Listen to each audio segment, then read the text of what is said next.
All right. What is going on? What is going on? What is going on? What is going on? I'm gonna send the last notification here using email. School email is great. Let me remind everyone where we're at. Okay. What are you drinking, Jesse, right there? What you got? Ice water. All I drink is ice water. Water and ice water. Super boring person in life. We got Antonio right here too. All right. Everyone that is going to be joining here, and I'm going to send the last blast because I got to send it. Because usually the email blasts that we currently use with our CRM, which is Go High Level, they're not fully going through. So this one is going to go through. And I'm going to just remind everyone, join the Objection Challenge Day. Hey, if you want to hear something, I want to, God bless you, if that was somebody. Sound like somebody sneezed. What's up? Are you fostering that dog, or how are you going to be able to give him up, man? You just got to keep him. Go with the 2-dog lifestyle when Oreo comes back. I know. It seems like you're getting attached, sir. It seems like you're getting attached. Man, she's a cutie. She's a cutie pie, but I also know that someone else can also give her a really good life. And I also want to do a few travel and stuff like that. But yeah, I mean, yeah, she's pretty amazing. She's really easy to manage. That's so I'm just going to talk about something positive while we're waiting for everybody else to get on. So I got a lead in last Friday. And the guy set a same day appointment to talk to me on the phone. Nice. Get on the phone with the guy, find out that he's Hey, how are you guys? Good. Find out that he's pending tax sale on this past Monday because of delinquent taxes. I get involved and was able to get the tax sale stopped. We put it under contract same day. And I just dispoed it. So I put it under contract for 25 grand. I made the guy send me his tax statement. And I was like, look, I'm sorry, but you're not going to make any money on this. Like, I'll help you like stay from the embarrassment of like losing a property to the tax auction. But like, there's just no profit for you in this. And I put it under contract for 25 grand after like a seriously 5-minute conversation. I just dispoed it and got the assignment agreement signed for 50K. So that was a nice little way to bang out Thursday. So yeah, I was happy with it. Man, that was good, man. How long did it take you to this point? First person that saw it. Wow, so it was a hot property. It was I knew that I'll put it this way. I could have closed on it, and I bet you probably listed it and sold it somewhere in the 75, 85K range. But like, I knew I got a deal on it, so I gave the next guy a deal on it as well, just to make the dispo pretty easy. As soon as I even advertised it, within a few minutes, I had 20 people ask to see it. One person has done a bunch of business with me, so I was like, look, I'll give you first shot at it, but I'm not doing any price reductions. He walked it and was like, let me know when to send the EMD. So that's huge, man. Yeah, and then last call. Go ahead. Go for it. No, I was just gonna say, and then I just got off the phone. Oh, sorry. Go ahead. You talk. I'll shut up now. No, keep finishing it. So finish it until like another Hessel client, a guy named Jim, from down in North Carolina. He got a lead in yesterday.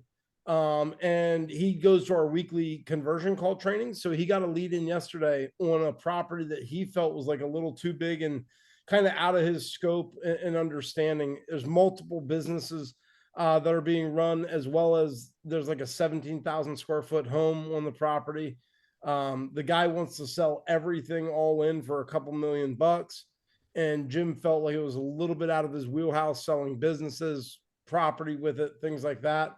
He reached out to me and I said I'd see what we could, put together. And that's the beautiful thing about just being in the real estate investing business. I reached out to a friend of mine that recently, a few years ago, started buying wedding venues.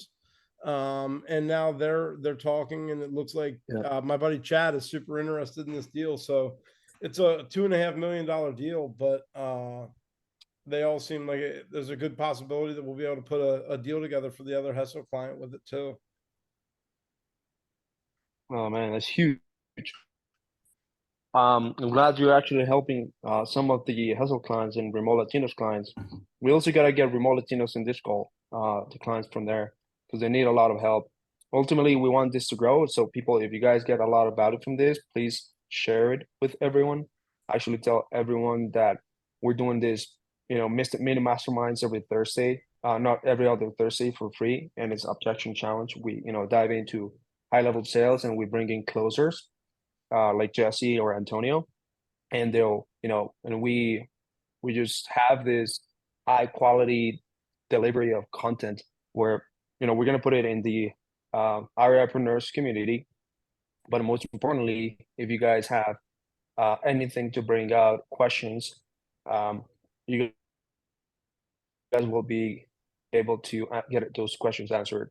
We had a few people that actually got a few questions answered from last calls, and it was just as simple as like, how to deal with a seller that is giving you trouble. Last call, we actually took a look at the discover call process just before the offer call or the game plan call. Again, I like calling the discover call, which is an ideal first 10, 15, maximum 20 minutes call.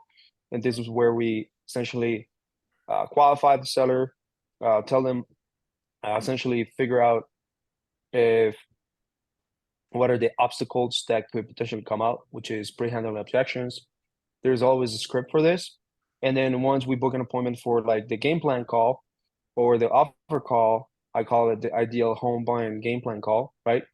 The home buying game plan call. This is where we actually handle those objections, pre-handle those objections, go back, go dive deep back into the pain points, challenges, and then ultimately pitch, right? This is where we actually pitch, right? And then we get them to commit and then handle more objections, right?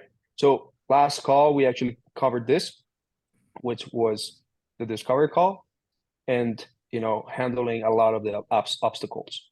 Now, I think it's very important to be proactive as well as learning how to be reactive, right? So proactive is like handling obstacles that could happen, but also reactive is like handling the objections that could happen due to fear or uncertainty or objections that you didn't really handle.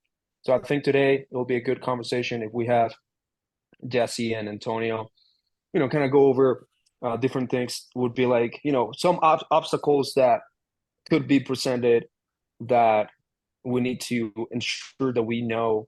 So the setter in this case, or the lead manager, would be able to figure it out.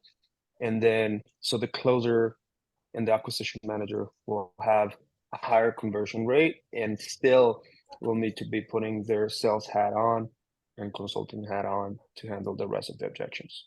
So I think that will be a good, really good if we do maybe like a role play or going over a few of those obstacles that usually you have to go through, and then usually some of the objections and why the objections happen at the end of the day. What do you say, Jesse and Antonio? Yeah, sure. Let's go for it. All right. So I guess one thing that we can do is guide ourselves with a little script, right? So a script is just a guide, and it has a framework, and obviously some of the obstacles that we gotta figure out is like some of the things that we gotta figure out is pain point and challenges, but obviously other obstacles that ultimately would limit you from closing the deal is, what type of um what type of influence or uh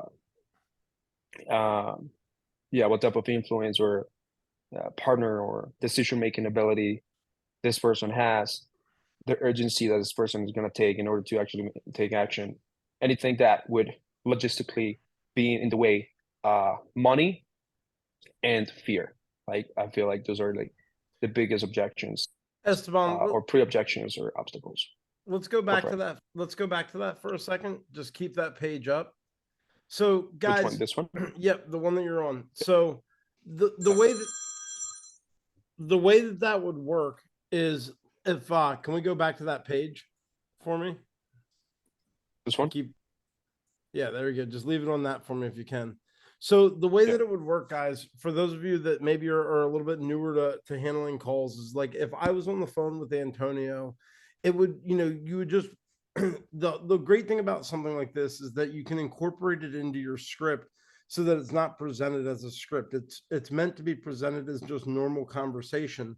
So if I was on the phone with Antonio and we've already been talking for a few minutes, you would just throw it in with normal conversation. Like, so Antonio, would anybody be upset with you, like if you didn't talk to him about this before making a decision to sell the property?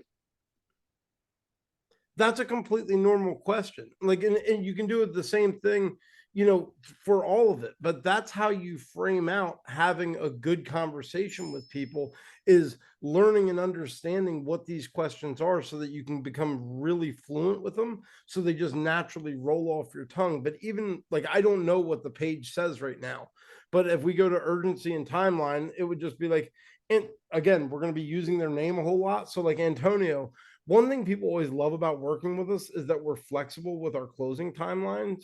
I understand everybody's situation is different, Antonio, but typically we can close between like 21 to 24 days.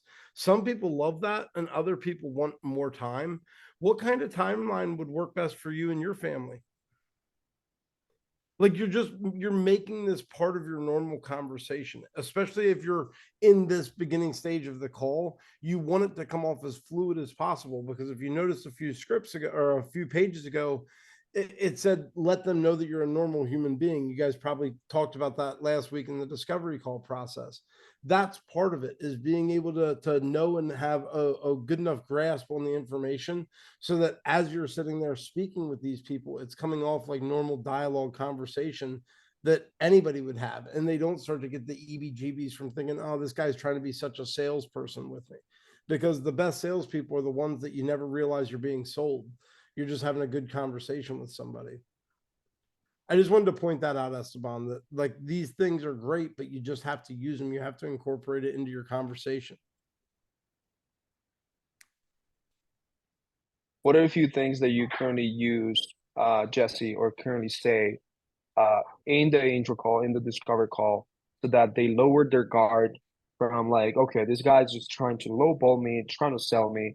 For example, if it was like a B2B conversation, or trying to sell a service, the lead manager or appointment setter or someone that takes the first call, be like, hey, look, this is a call where, everyone will leave their credit card at home. We're just going to have a conversation and figure out whether we are a mutual fit.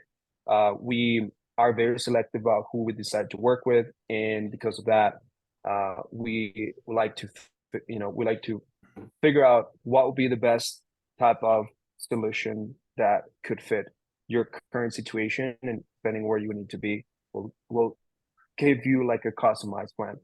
So in this case, for homeowners, how do you how would you word that part in order to actually like lower their guard, and then they don't come into the call or continue the entire call conversation and process with their guard up? Sure. Antonio, we get tons of people every day submitting their information on our Facebook ads about selling their property. And I just want to let you know up front, unfortunately, we can't buy every single one. So I just wanted to let you know that the purpose of my call today is to try and just get as much information as I possibly can about the property itself, kind of what's going on with the situation of why you're, looking to sell, and maybe why you feel as though this might be the best route for you. There's no pressure, no obligation, anything like that. And like I said, I can't even guarantee that we would be interested in the property. The only way that we know is by me asking some silly questions, finding out a little bit of information, and kind of going from there. Is that okay with you? Yeah. Okay, great. Yeah. And Antonio, understand you're under no pressure or obligation to like sell me the house, anything like that. My big goal is that if no matter what, even when we're all done, if I say, hey, unfortunately, Antonio, this just wouldn't be a property for us, hopefully I can give you enough value that you feel like going into the next person you talk to, you're going to be that much more on top of things. And if it is a good fit for us, hopefully we could come to a fair and agreeable term on price and stuff like that. Does everything sound okay with that? They say Yeah, that yes. sounds good. And I say, okay, great. Well, let's talk about the property. And I just start to roll into a natural conversation. I want them to know up front, like, hey, look, you don't have to, like Esteban said, if it's a business to business type of thing, you're approaching it more from like, hey, don't worry, we're not trying to get you to sign up for business today.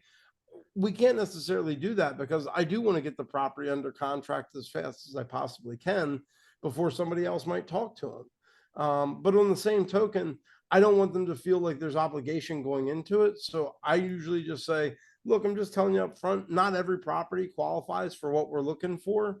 But what I hope is through the conversation, I can give you enough information and value so that when I'm all done, you feel like you have, you're just in that much of a better place. Is that okay with you? And they say, yeah. And I say, and if we can, agree on the place and it's something we would be interested in, and we can agree on a price, all the better, And I've never had them really stay defensive after that personally.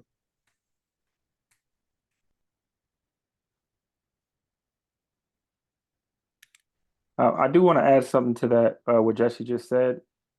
He said something key about, well, he said a couple times want. Can you guys hear me? Yep. Microphone. Okay. He said a couple of times want.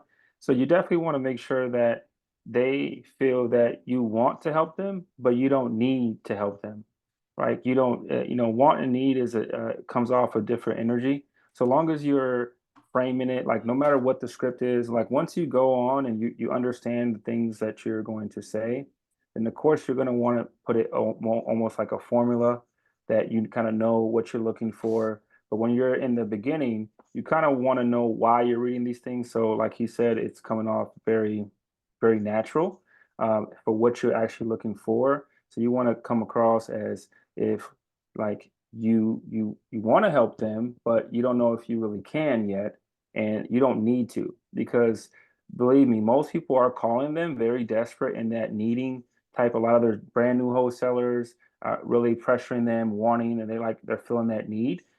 So if you come off with a different energy where you're just really seeing, inquiring if you can help them because you would like to help them, but you don't need to, and pause through your conversation and really just take control. It will definitely start to come easy to you, but you just have to really put a frame on your mind of when you're talking. You're just really having a conversation, like he said, and you're just kind of discovering if you can help them because you want to, but you remember you don't need to, so that way you don't have any of that energy coming off as desperate or too pushy or anything like that, or like salesy.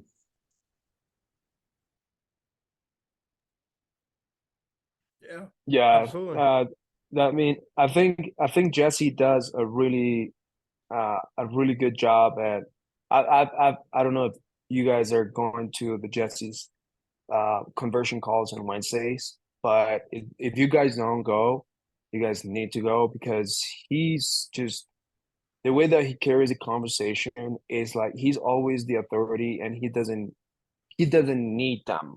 And the homeowner, and so he creates is essentially this energy that is attractive, right? It's kind of like whenever you go and approach a woman, let's say, and even though you approach them, you're not going with a desperate need of like, oh, I'm gonna ask for your number or like take her to a date, and like if I don't, then I just lose. No, like you create this attractive magnetism so that you ultimately are wanting the seller to actually sell themselves and why using your service is the best idea ever.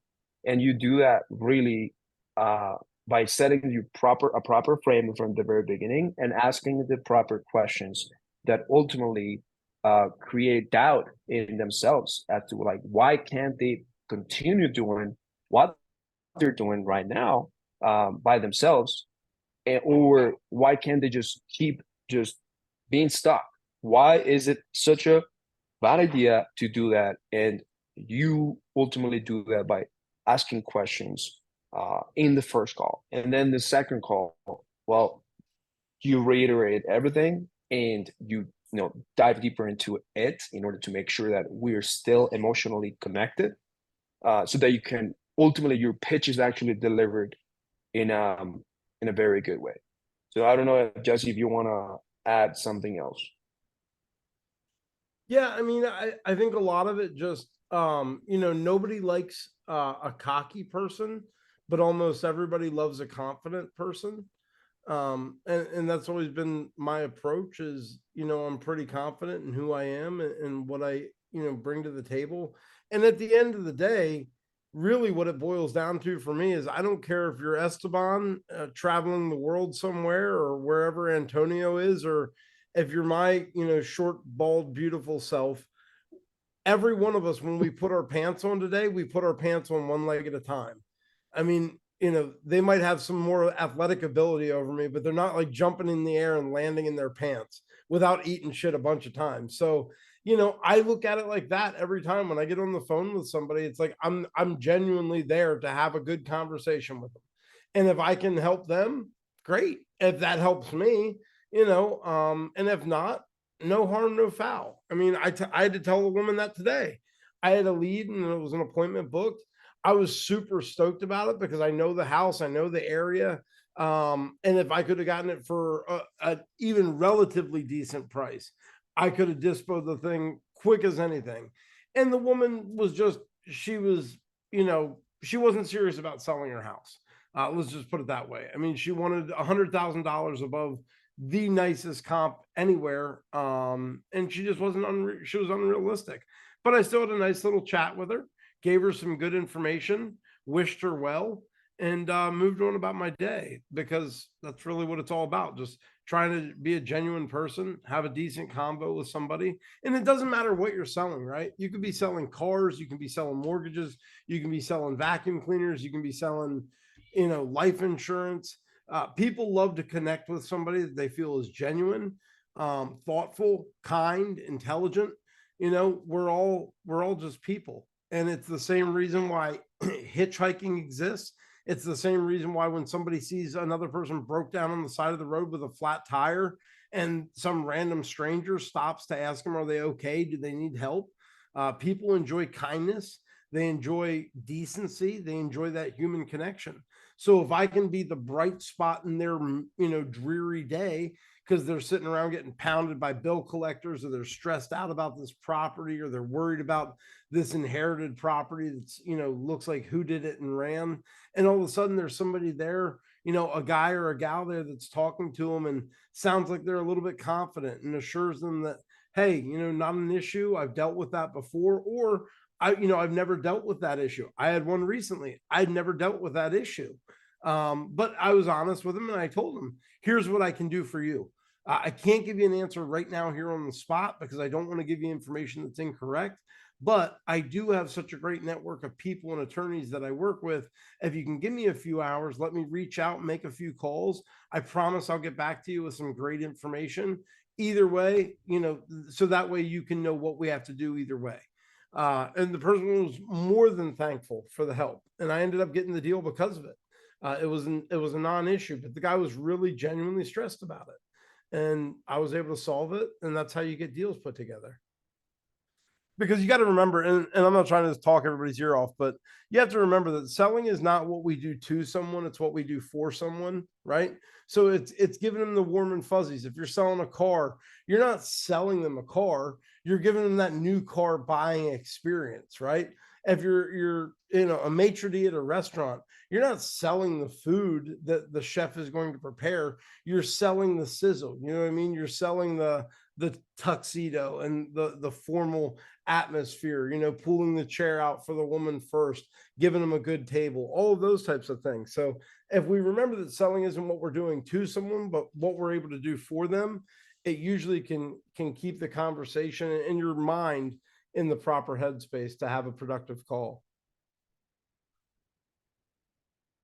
What do you think, Antonio? Yeah, I totally think that having that philosophy, understanding that, and reminding yourself while you're in the call, especially when you're new at sales, is always good. That's why I always think framing and mindset is so important on, especially in the beginning before you jump into every call. So that way you can stay calm and be cool because you're really never going to know what objections you're going to have until you kind of come up with it, right?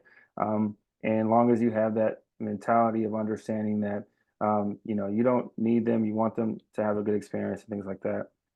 You'll definitely be able to have a better chance of getting to your goal, especially if you're extracting their goals and you're just constantly looking to align your goals with theirs, right? And have a mutually incentive conversation. So that's why I'm really excited to hear. If I'm not sure how this call would go, but if there are any um, other members who have had some recent objections that either they have been having that they've been having a hard time overcoming, or some ones that they've thought about where if they came up, they're going to not know how to deal with it, or they're fearful of that, right? So maybe that they can you know, either share that or, speak on that and we can help show them how we would handle it or something like that. By the way, question before we do this and select one. Um, do you guys get the reminders by any chance?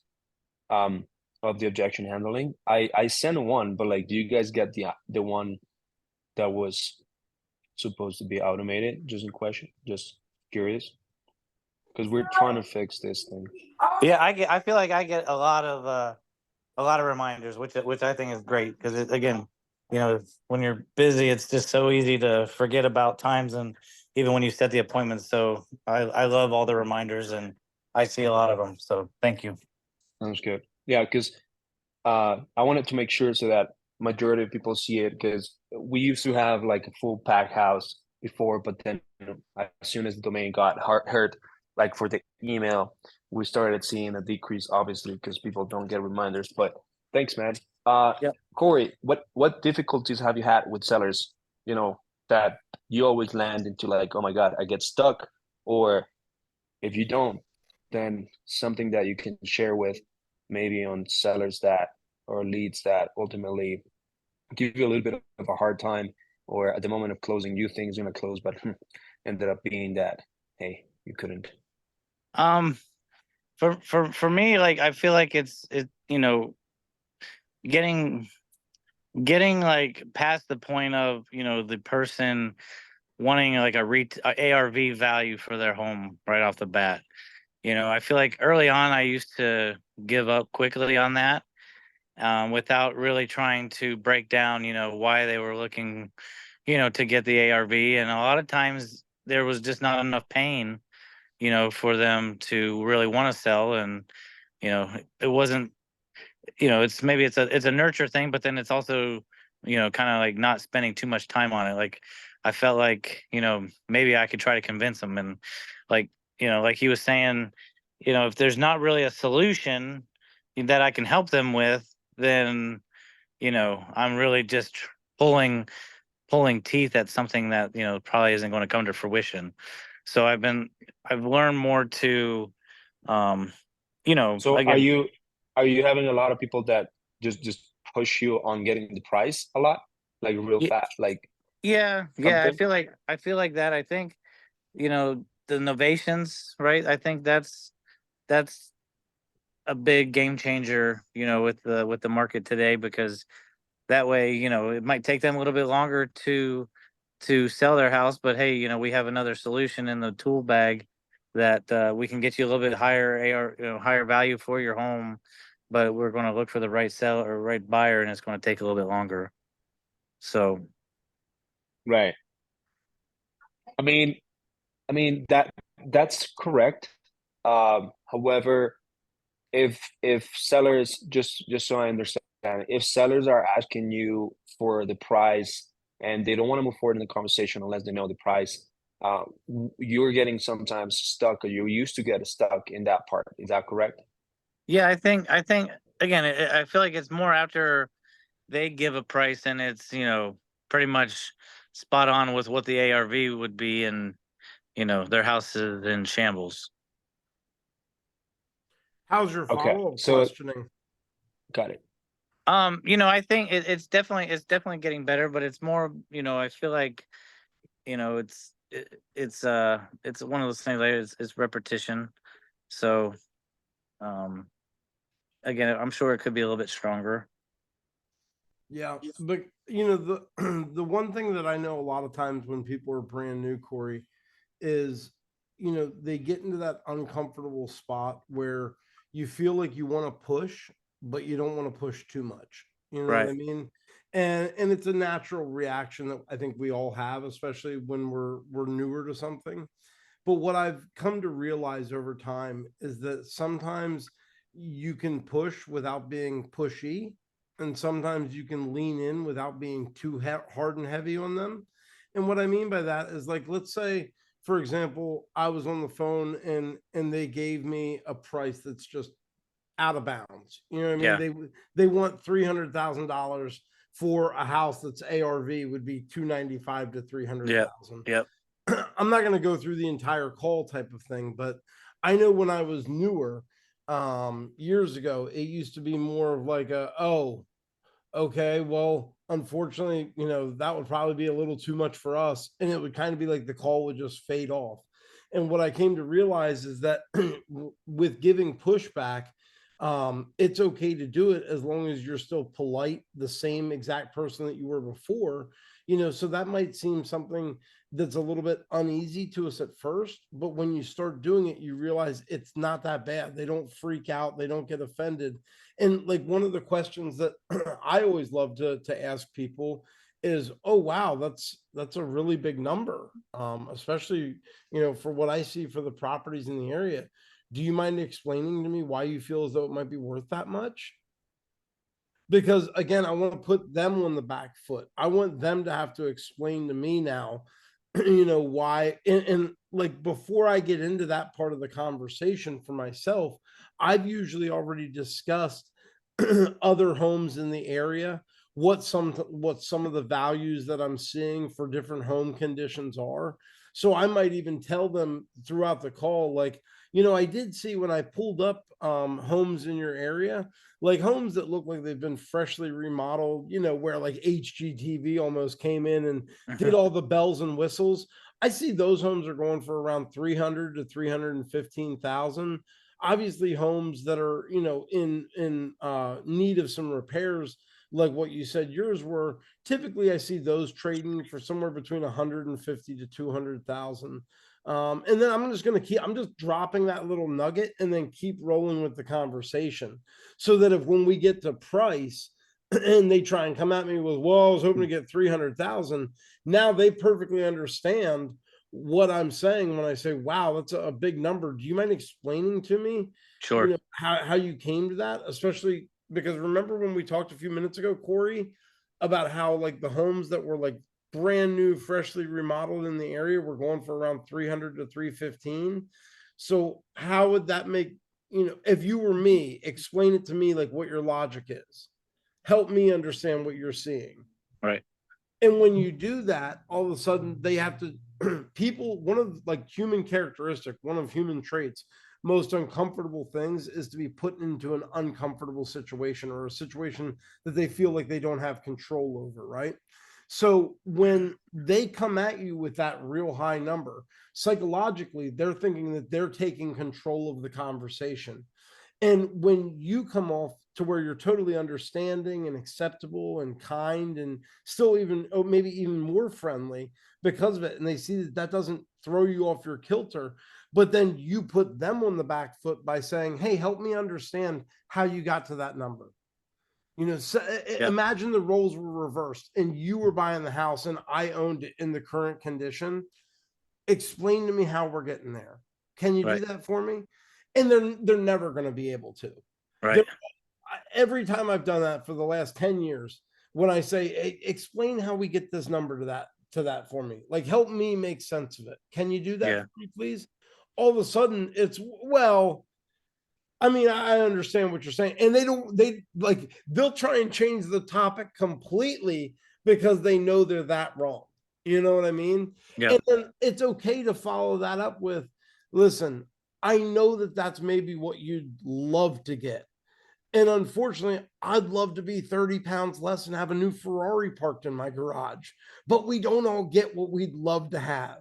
So we do have to talk in reality now, Corey, because the home is in the condition that it's in.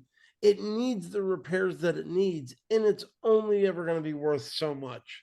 So, Corey, if I could ask you again, I'm not saying that you're lying to me, but what's the real number that it would take? Like, and if you don't really want to sell the property, I totally understand. I thank you for your time. I've had a great time getting to know you, hearing about the property.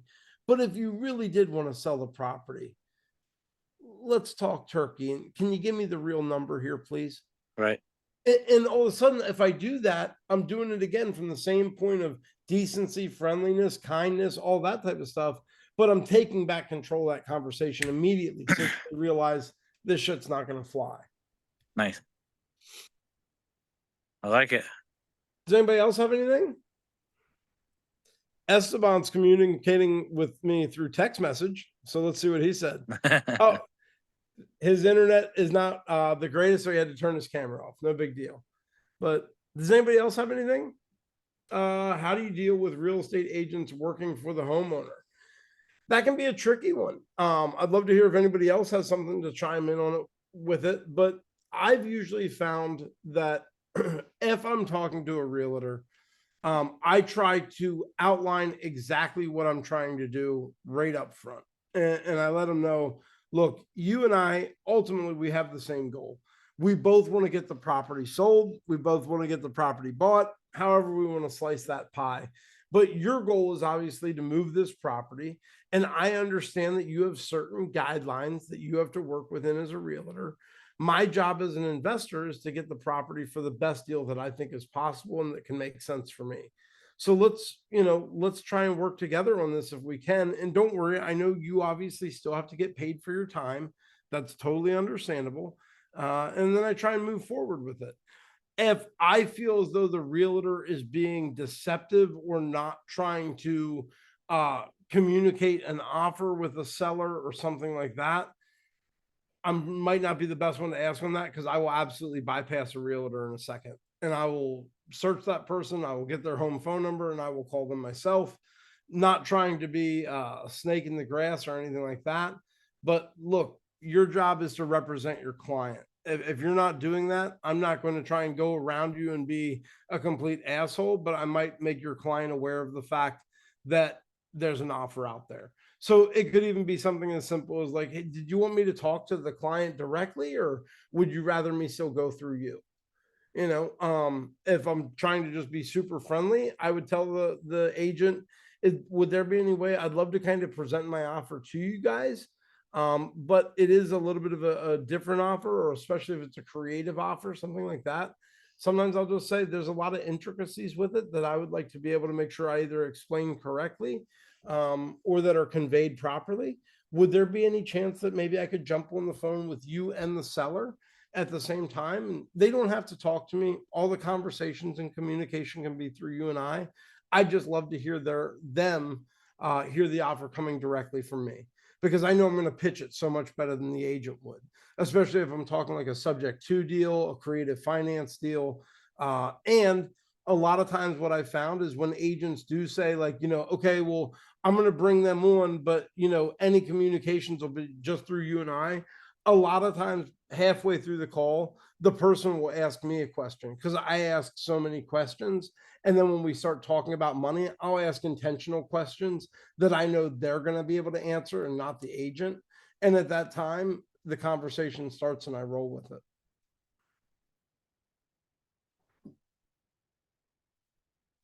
Anybody else have anything?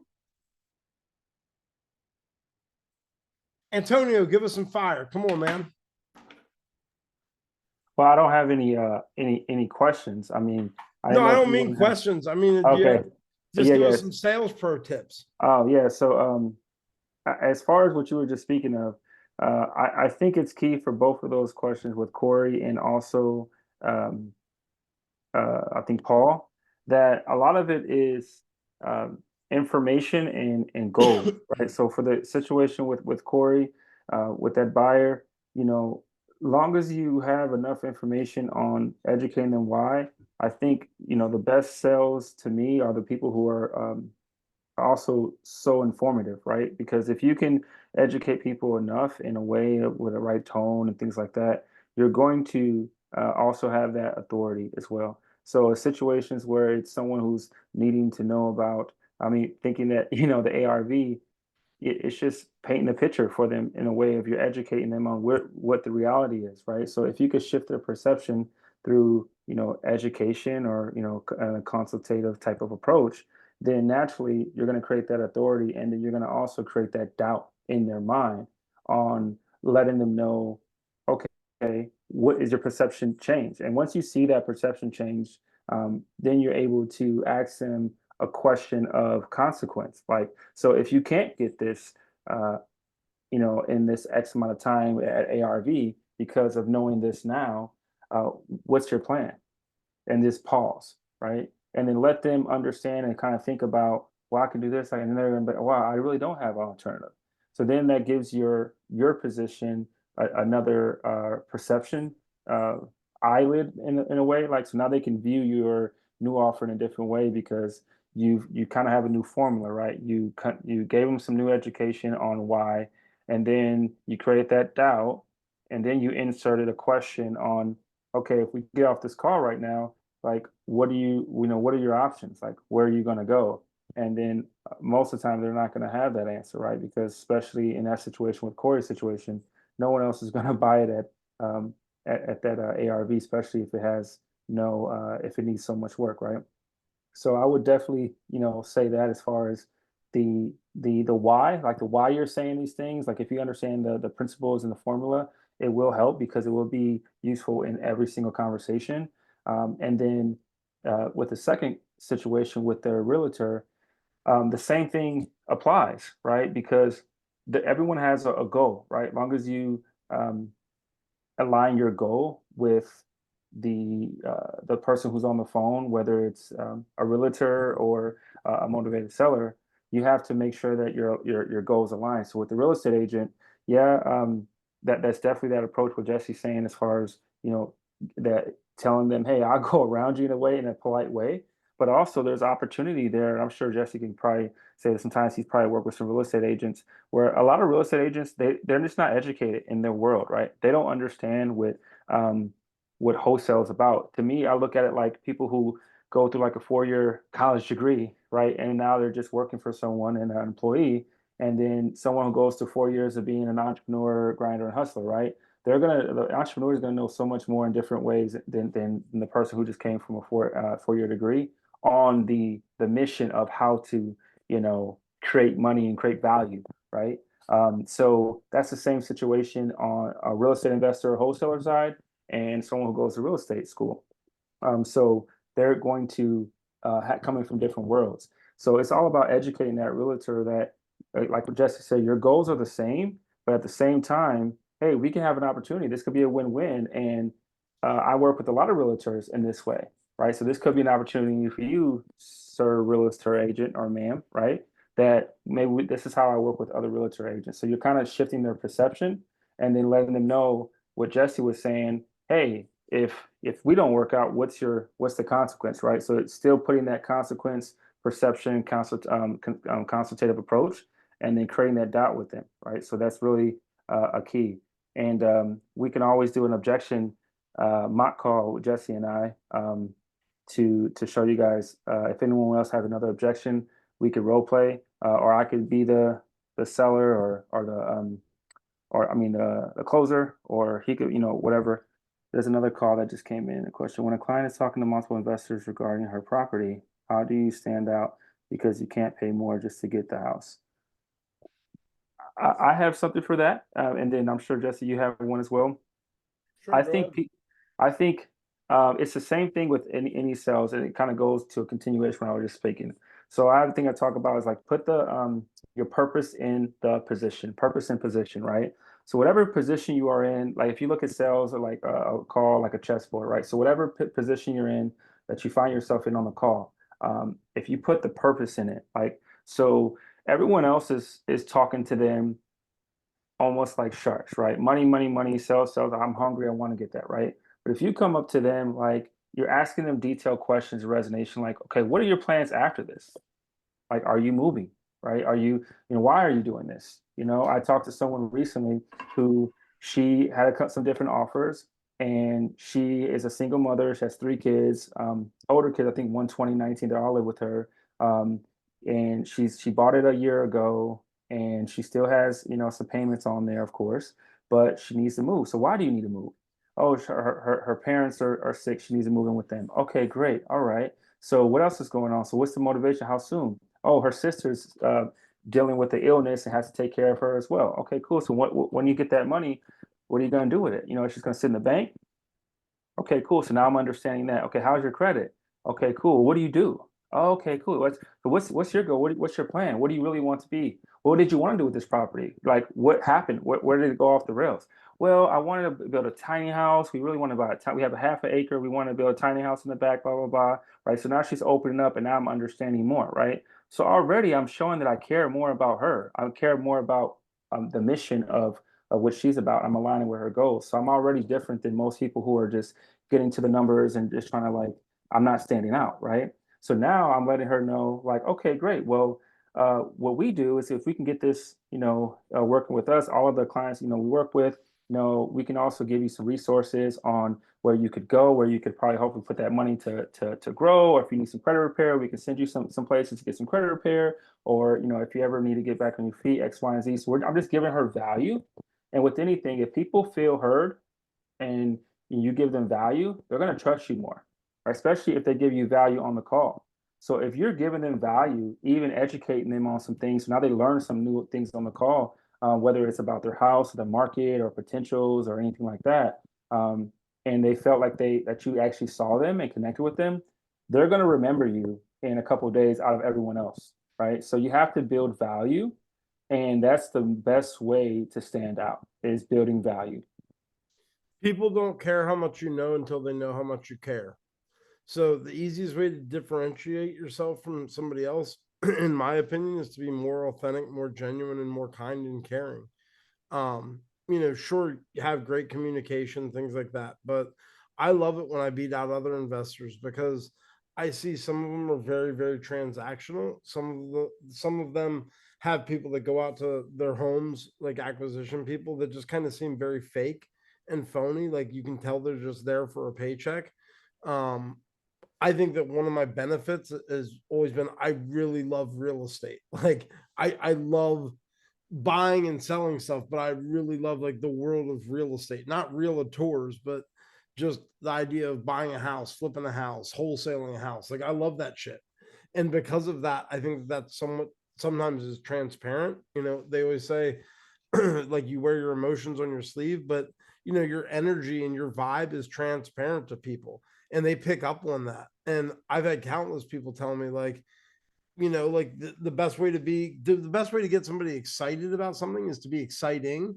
So when you talk to them and you sound genuinely interested in their stuff, and what's going on, what's the situation, what are their pain points, what's the motivation behind this decision at this time, at this point in your life, what's the end goal going to be, what's going to come from that end goal.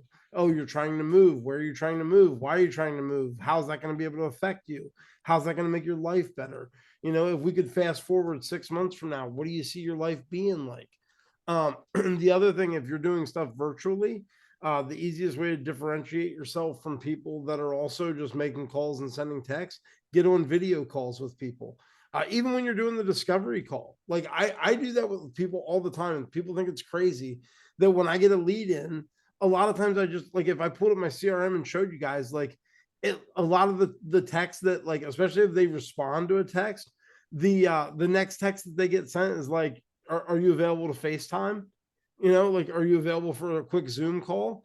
It doesn't matter. I'll be walking my dog sometimes and I'll FaceTime with sellers. You know, I don't have to be in a regular, like, computer based atmosphere. I don't have to be sitting in my office or in my house. I'm a normal person just like they are. And I just want them to know that. And a lot of times that's the easiest way to shut down the competition as well, is to alleviate those concerns. Like, people will go online, fill out your ad, and then fill out 15 more because the Facebook algorithm keeps kicking them more of the same thing. So they'll fill out multiple ads. The easiest way to shut that down is, as soon as you get a lead in, jump on with good communication, even if it's a triple call and then a voicemail, a friendly text message, you say something that lets them know you're a real person with a real voice calling about the property they just submitted. And that's how you really start to differentiate yourself from the moment that you get a lead in. I want to add one more thing, because the last part he was saying, PPG here, was because you can't pay more just to get the house. Also, you want to understand within yourself what maybe limiting beliefs are on yourself, because sometimes that may be true, but there could be some deals where you thought you couldn't pay more because the strategy you were using didn't offer that flexibility, right? But sometimes maybe a way to get the deal is changing the strategy that you're doing, right? Maybe it could be something, putting it flat rate fee MLS or novations or something else where you can actually have be able to pay more and be able to profit more, right? So then maybe that's the way you also get the property while doing everything else we just said, right? So now they're looking at you like, you know what, he cares more and he's not trying to talk me down. He's trying to kind of help me get to where I want, but I have to give something up to him, right? So it's like, well, yeah, you know what, we could do this, but the only way I could probably do this is if, we have more access to, like I said, let's say they're still living in the house. Like, if we have access to the property to, do some showings, et cetera, right? Or, pitch them on the novations or something like that. So there could be some different strategies where, you could pitch them different to also stand out even more and get closer to what they want at least, or either be paying more than other investors are offering too. So always just explore different possibilities, and long as you're building value, you'll be good. Does anybody else have any other objections they've been dealing with, Dominic or Jenna, or something that you want to put in the chat or you want to voice? And maybe we can either do a live objection handling or something like that.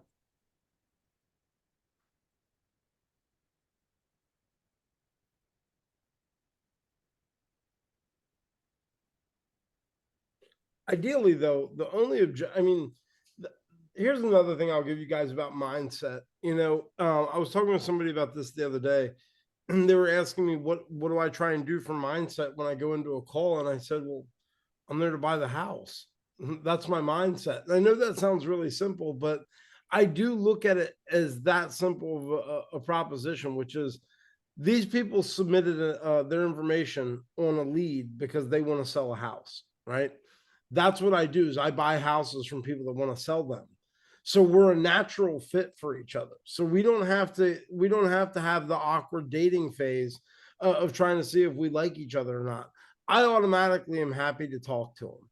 That's my approach, and that's my mindset, is when I go into it, it's like, hey, these people want to do a deal. Let's do a deal. It's just going to boil down to numbers, because if Antonio wanted to sell a house for $200,000 and he was talking to 15 investors, and I came through and I said, well, I'll give you 230,000, he's going to sell me the house, right? But I have to figure out a way to get him to be willing to sell me that house without paying more, maybe even paying less.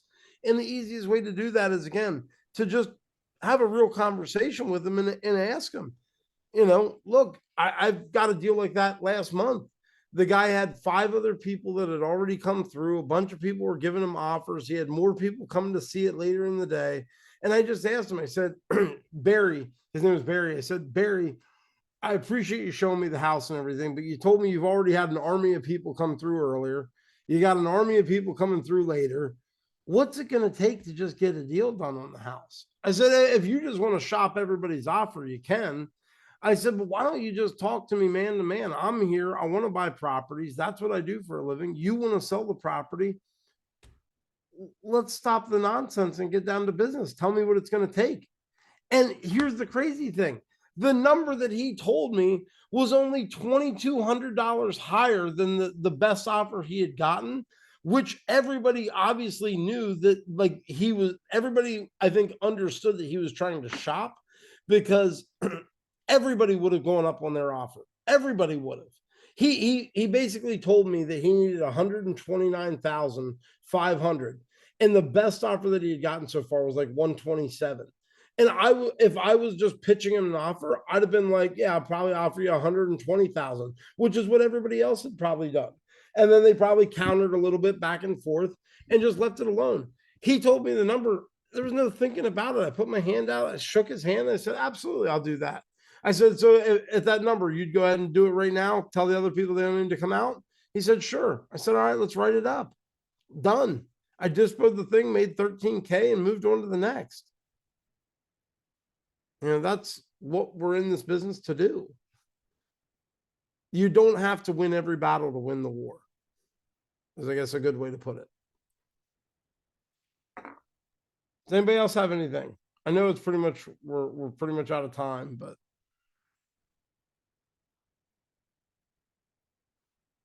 No? Antonio, you just want to do a quick role play, or does somebody have Yeah, something? we could do a quick role play on something, because for the few people who are on now, so that way they can get something. How about we do it on this? So you call me for the discovery call, but I'm trying to get off the phone immediately. I just can't talk. Let's show these guys what you would maybe do to try and lock down a definitive appointment time where I could be on the phone and we could actually have a real conversation. Okay, so this is something you that we've set prior on a call, or I'm just calling you cold call. Yeah, you're calling me. You got the lead in. You reached out to me, and I'm going to try and blow you off and tell you how it is. Don't have the time to talk right now. Okay. Hey, Jesse. Yeah. Hey, what's going on? Who's this? Hey, this is Antonio with Capital Properties. I saw that you just filled out our ad, so I wanted to call to confirm some things you just filled out on our form, and tell you what we have, what we do for people here. I got you. Yeah, man, I'm sorry. I thought you were somebody else. I really don't have the time to talk right now. You're going to have to call me back some other time. Totally. So I definitely understand that this won't take more than like a few minutes. I just have to confirm, because if not, unfortunately, you may get lost in the shuffle. And I know you probably filled out that form for a reason. So I just want to confirm what that reason was, your motivation, and see if it even makes sense for us. So that way, we can see if we're a good fit. So, because worst I want to do is waste your time, because I know you're probably very busy. Does Yeah, that work? the problem is I'm at work right now. I really can't talk on the phone. Is there a way you could call me back some other time?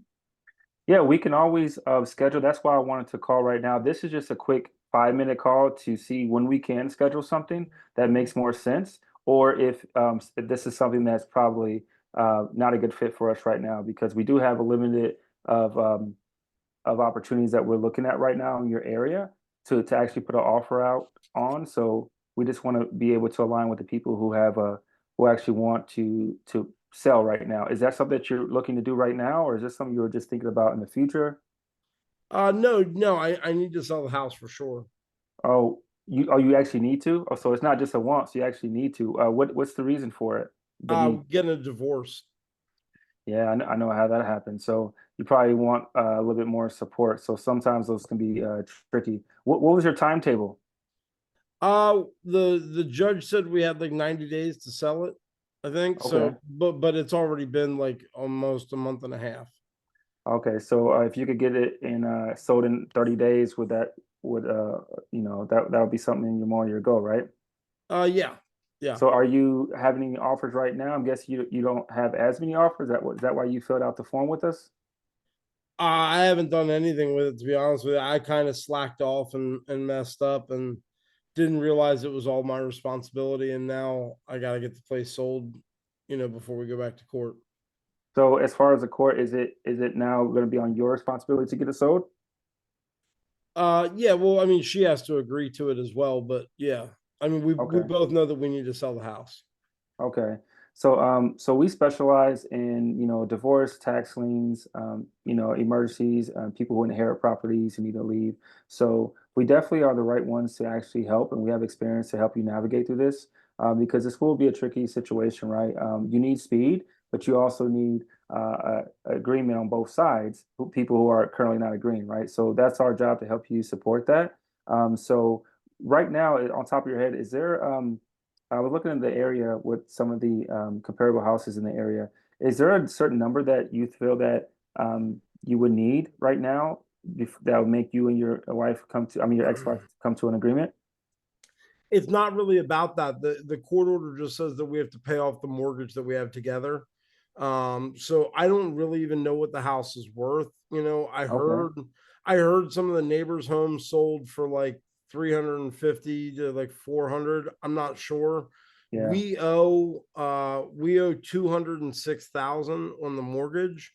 And then anything over that we split 50-50, which goes towards lawyers and everything else. So what's your plan now? Like, let's say if you guys sell and you have a little bit of cash on top of hopefully, with the mortgage, what's your plan now to set a new, like a fresh start for you as you build your new path here? Are you going to move like an apartment, another house, or are you going to stay in the same area?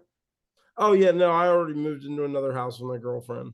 Okay, cool. All right. So what would you be doing with any of the profits from that? Would you be putting it like in an IRA account, or you invested, or just in the bank, or? Yeah, I'd probably just use it to pay down some of my principal on this new place. Okay, cool.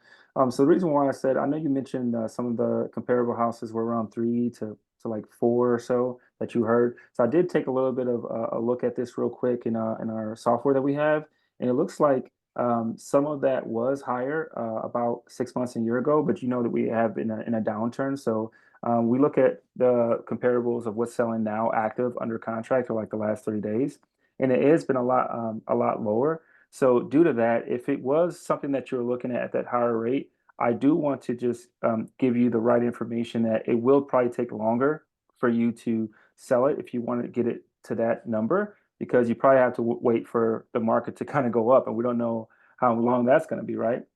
Mm-hmm. And I know that you don't probably have that time, right? So we do want to be able to um, give you an offer that both satisfies your mortgage and also satisfies your goals for the your next path here. Um, so um, so I would like to talk to you more about giving you an offer. Do you have a few more minutes now? If I can talk to you about giving you an I offer, let's see if we can I get this. don't. Is there any way you could give me a call back some other time so we could talk? Yeah, sure. That's not an issue. And in order to get a agreement, do you think that if you made a deal with us, under contract, you think that your wife would be, I'm sorry, your ex-wife, I guess, you're still pending, right? Uh, do you think she would be mad that you did, that you kind of went with it, started moving forward with it? No, she doesn't have it. She doesn't get to have an opinion on that. Like I said, it's a court order, so I was put in charge of satisfying the court order because she didn't want anything to do with it. So Okay. So the only reason I was still trying to keep you on, I know you said a few times, so I definitely respect your time, man. I know you have to go. I just know that as far as in my position, when we have with our underwriting team, we do only have a certain amount of budget to make a few offers right now. And then we'll be kind of maxed out for, especially for this area. So I know what the landscape is like with this journey, and I know you have a time sensitive situation with the court and the judge. So if this was something, and I have to talk to the underwriting team, right? But if we could offer you for this area 250,000 for the cash for this house, would that be something that you would definitely consider and move forward with us? yeah, I don't know. I mean, we'd have to talk about it. I'd want to know all the details on like what does that involve and what's included. But seriously, man, like I'm burning the clock here. I was on break and I really have to get back to work. Okay. So how about this? We can schedule a Zoom call because I want to, actually meet you at least face to face. Maybe eventually, in person. But what would be the best time that we can actually get on a call, face to face and talk about this? Would you be available later or tomorrow? Yeah, what time? I have 6 o'clock and 3 o'clock available. You don't have anything later than 6 o'clock tonight? You Yeah, know like what? 7? I could do 7. Yes. Okay, yeah. Call me at 7, then we'll do it then. Okay. This last question I have here. What if we are able to find an offer with you, tonight, um, would how soon are you looking to move forward here? I thought you said we could do it in 30 days. No, I'm saying that if moving forward with us getting this under contract, so that way we can actually represent this and get this uh, to move forward. Yeah, I mean, if we can agree on price, let's do it. But just call me back then. Okay. So I'm gonna send you. Is this your email? I just want to confirm your email and your phone number. Yep, that's it. Okay, cool. Confirm. All right. So I just sent you a calendar invite, I and didn't then get it. you didn't get the calendar invite. No, send it again. Okay. So you check your spam. How about this? I'm gonna send you the text message now. I got the sent you the text as well. All right, cool. Thanks. Do that way. Yeah. All right. Cool. But guys, the biggest thing was just notice how he didn't give up on the conversation. He just kept pushing forward. I was trying to say, hey, look, I can't talk right now. And he was kind, he was polite, but he kept pushing forward and trying to make progress with it. So, all right. On that note, Hold on 1 second. There's one new message. How do you use the Novation deal the best way possible? It just popped up. I know there's you can trainings on tackle that. I have to go. Okay, So, okay, no problem. I gotta go, guys. I'll see you guys later. But yes, listen to everything Antonio says about the Novation. It's wonderful info. Okay, cool. See ya. I know we have PPG. If you could put your name or your email in the chat, and I can send you a gift on Novation Masterclass. It's going to be a little bit more detail because Novations is going to be a lot more than just one call. But the whole goal with Novations is, especially if you know the deal is you're going to probably make less than probably 10-15K on the deal. That's when you kind of want to pitch the innovation, and that's really aligning their goals. So you're going to want to educate them on what the innovation is and let them know, like, okay, sir or ma'am, I see you want to get this amount of money, right? I mean, to get this number, but currently with the market, it's a downturn, X, Y, and Z. There's a reason why it's probably you haven't been able to sell it yet because a lot of times maybe they haven't. They should hopefully already know that they haven't got the offer that they wanted, or it will be your job to kind of educate them, like I just was with Jesse, that it's probably going to be harder for them to get that. So you'll let them know that you could help them get them to that number, but you're going to have to do it, this way. So then you're just pitching the innovation and how send it to you. Yeah, Jenna, I would definitely send you that as well. I'll send you both too. I'll send you a gift on just generally two innovation classes. They'll be to your email. Um, got it. I got both of the emails. So actually, let me just pause right now and copy this. Okay, cool. So I'll send that to you within 5 minutes or 10 minutes here of this call. I'm just saving your email. Give me 1 second. All right, got it. So yeah, so you want to pitch it to the way. Where I lose you guys? Here we go. So yeah, when you pitch it, you just want to let them know that this is the strategy. On it will be a some renovation, whether it's cosmetic or small or paint or something like that, a potential, and then you can actually put it on their own retail, so they're understanding the whole process.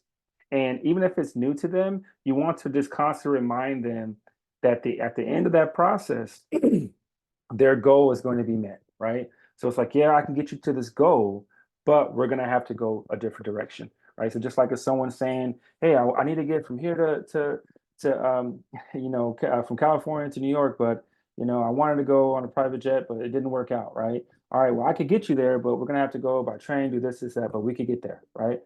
So that's kind of like the direction of how you pitch innovations. And sometimes, we have some other trains that we can or explain how, there's other ways to do it outside innovations as well. That's still doing retail, but maybe putting it on the MLS or something like that, where you can still get them at a higher number, possibly, by getting buyers. So there's definitely a lot of different strategies um, that you can actually pitch. So the job of the real estate investor is going to be, our wholesaler is going to just be educating yourself as much as you can on some of these strategies. And even if it's just like a bigger idea of what the strategy is, so that way you're at least equipped to speak on it and then get them to buy in on it. And then after the call, once you already got them to agree on working to the contract or something, you can kind of go deeper into those steps. But you should still be equipped before you get on the call on how to do a few strategies, right? More than one. You should be understanding how to pitch novations, subject to, buy and hold, Burr method, just wholesaling an assignment, and even hopefully even doing it on MLS, right? So especially if you take a weekend and watch a couple of trainings and videos, it's only going to help you because you're going to have more confidence on the call, right? The more confidence you have, is confidence, just trusting yourself, right? And that's only going to come with learning, right? So there's just certain steps you can't skip, and that's just educating yourself on what exit strategies are, right? As long as you understand the exit strategies, everything else will definitely flow because you'll be more confident on the calls. Is that helpful, Paul and Jenna? You can give me some 2 thumbs up, and then I'll send that to you.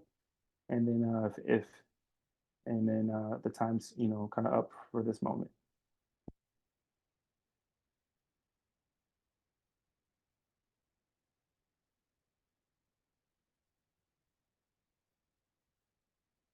Okay. So if that's all, I'll send that over right now when we get off, and then yeah, till next time. Yeah, if unless there's any other questions, you all have a good night. You're welcome. You're welcome. Hopefully that was valuable. All right, so I know. Thank you all for coming, and then I believe this is every in about 2 more weeks. So in the next call, if you guys are dealing with some objections, please have them prepared and put them in the chat for the next call as well. So go out there with confidence, and remember to pause before some objections.